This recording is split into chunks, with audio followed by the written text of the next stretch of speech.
A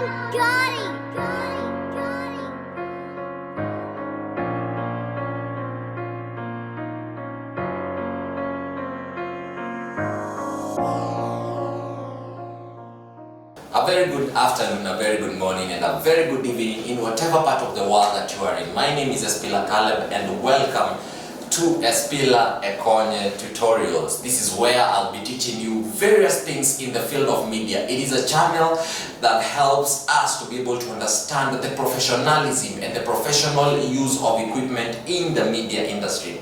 Here we'll be dealing with a lot of equipment, and we're going to learn a lot. So remember to like, subscribe, and share. Leave a comment right there in the video that we're going to upload in a few. So today I'm going to teach you a very important thing that is in the field of photography. A lot of us are really interested in getting into photography and getting to learn more about photography. So what is this photography? What is it about? The types of cameras in existence. You know, right now we are seeing cameras that people are holding, but we do not understand these cameras, what they are about, what they really do. So first we have to understand the history and the future of photography. So first we need to know that cameras were invented from a very simple box. It was called a cameras obscures, and then it moved all the way to what we are using today. So the back here we're going to see the various cameras that we have. We have like the twin lens camera, we have the weather locked camera, we have the bridge camera, and then we have the DSLR. So today we are going to focus on the DSLR and what this DSLR is all about. So first we need to know the cameras obscures was a box like with a small pinhole where the light could come and invert and converge. So you find on the other side, like the illustration is showing you there, on the other side of the camera you find that the camera is upside down, the image is upside down. So you find with the same principle that we are able to create a certain image in that. So today I want us to look at the DSLR. The DSLR is also called the digital single lens reflex camera. So I have come with mine over here. It's Canon 80D, which is also known as the EOS R.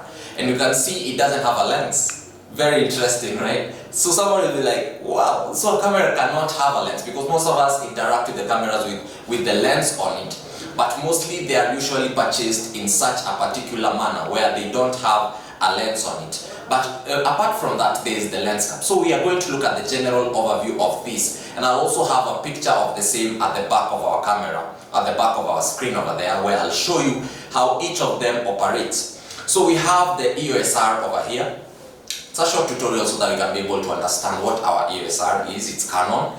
So courtesy of Canon, I do not have copyright to Canon or anything that is related to Canon, but it is important for our viewer to understand what it is. So this thing that is dangling over here is called a strap. Of course, people don't usually understand the use of the strap. The strap for a photographer is very important because depending on whatever country you are in or the city that you are in, the strap is important for two reasons. Number one, to gain stability when it comes to shooting.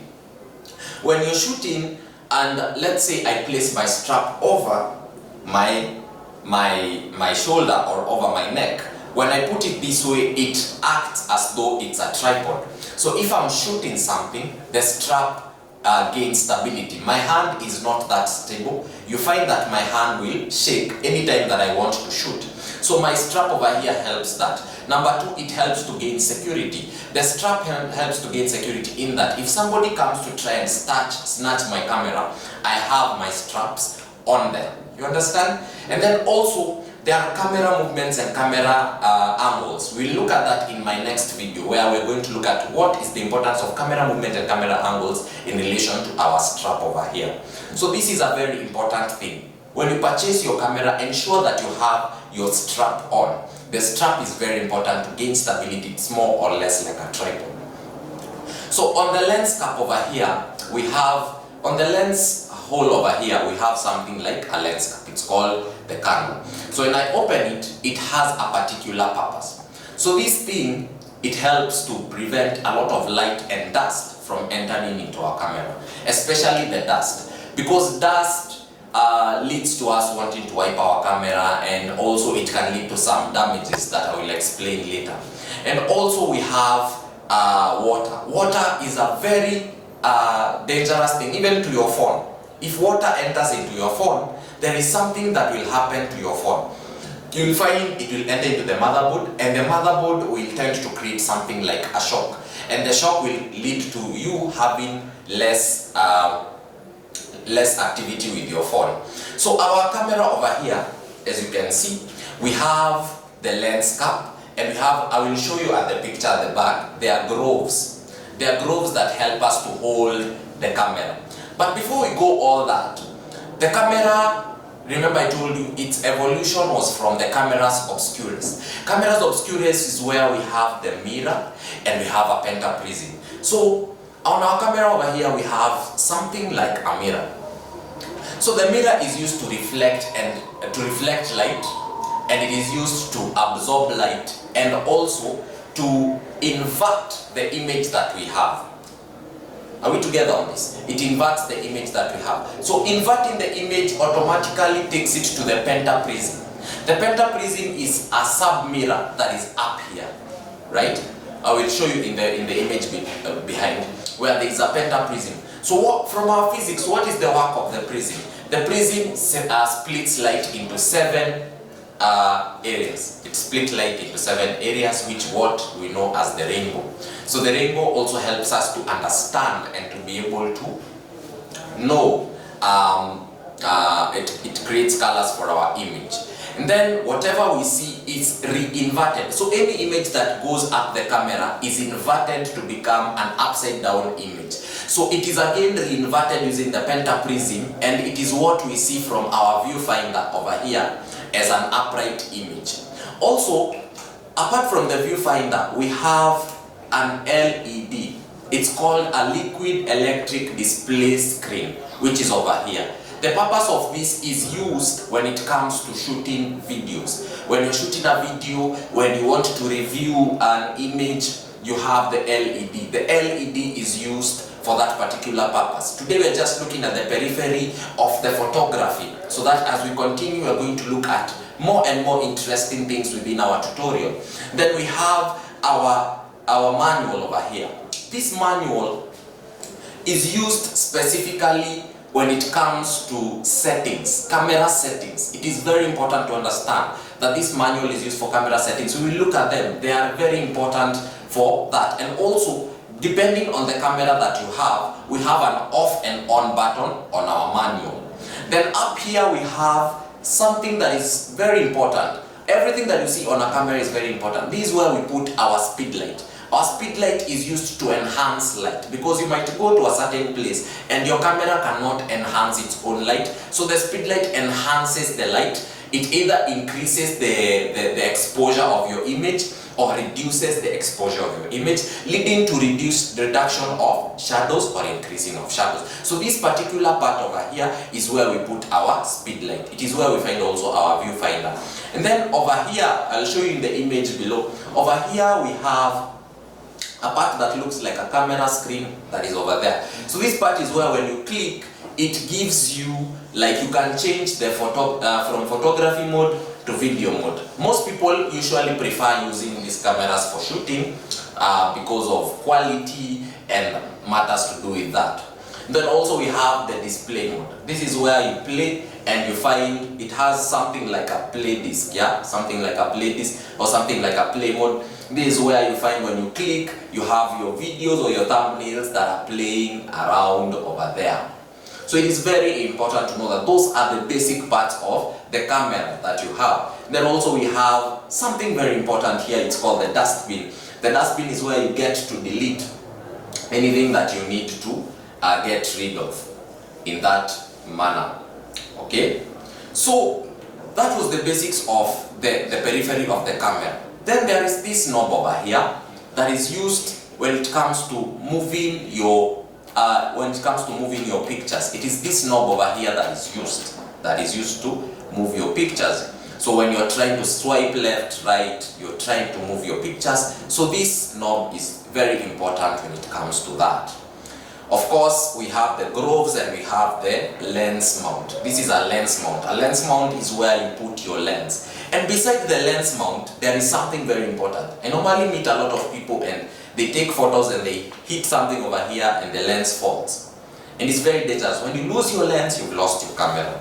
Why? Why has it fallen? Because they have pressed something called a lens release. It is a lens release button, which is over here. So most of the time, it's just within the lens mount. Just within the lens mount is the lens release button. And above here is the shutter release button. So this is what you're supposed to press, not this other part. So when you press here is where you will release your lens. I will show you practically how it happens. So it is important to note that this part is where we release. It is what is called a lens release. And then we have another part of the camera which we do not understand. We have this part that is called the SD slot. The SD slot depends with the camera. On Nikon or other cameras, you find the SD slot is found under the camera or where the battery is. But this one is found at the side. This is where we insert or remove our SD card. So on other places there is an SD card release. On other cameras like mine over here, you find you will press it and it will automatically come out. So I'll also do a tutorial on what you're supposed to do when your SD card gets stuck in your camera. So we'll look at that in our next video. So keep liking and subscribing and watching. Then someone will ask, where is the battery place? Where is the battery release place? So it is right here under the camera. It depends also with your camera, but most of your cameras you will find, let me return my SD card. You'll find it is just under here. So you'll find when you're putting your battery, this is where you put your battery, and how you place it will determine whether your battery will work or it will not work. So this is where you place your battery. This is where you place your battery. So you'll find in cameras like Nikon, your SD card will also be where your battery is. You understand? So that is where the battery is. Then we have someone, maybe along the video you heard me say that we can shoot a video using our Canon. So each video has a lens, each video camera has something that is called a horseshoe. So a horseshoe is something that is used to mount a camera onto a tripod stand. So it means we have a horseshoe mount over here. This is where we put our horseshoe. We lock it over there and we place it on a tripod and we are able to shoot. It is something like a small hole that is right over here. So that is the periphery of the DSLR. Of course, I have not come alone. I have come with a lens. We are going to do more of this. We are going to understand the types of lenses in existence, which is going to be very important. So I have my lens over here. It is a zoom lens. I will explain later what is the difference between a prime lens, a zoom lens, types of lenses. So I have my zoom lens over here.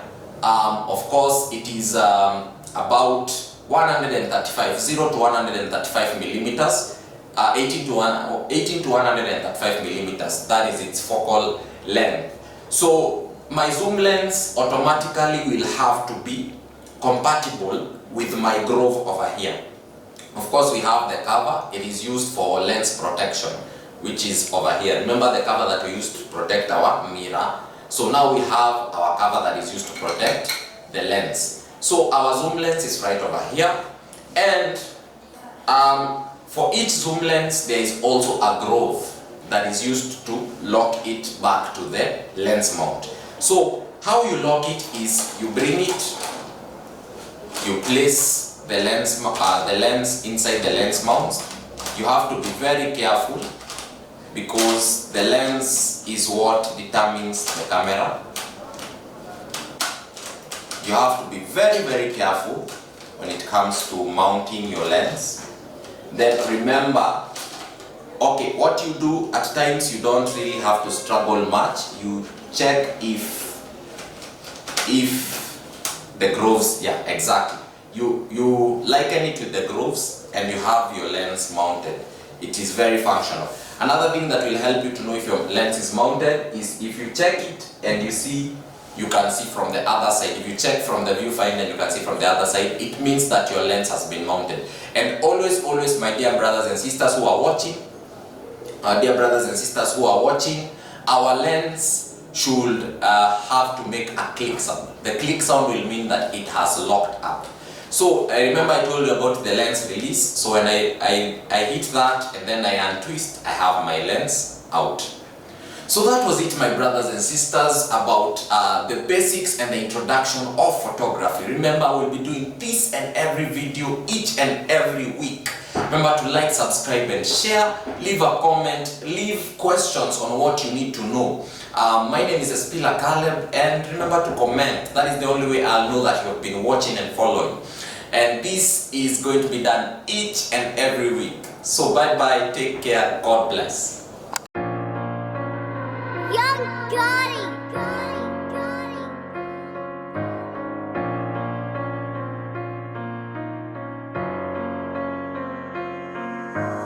Gotti.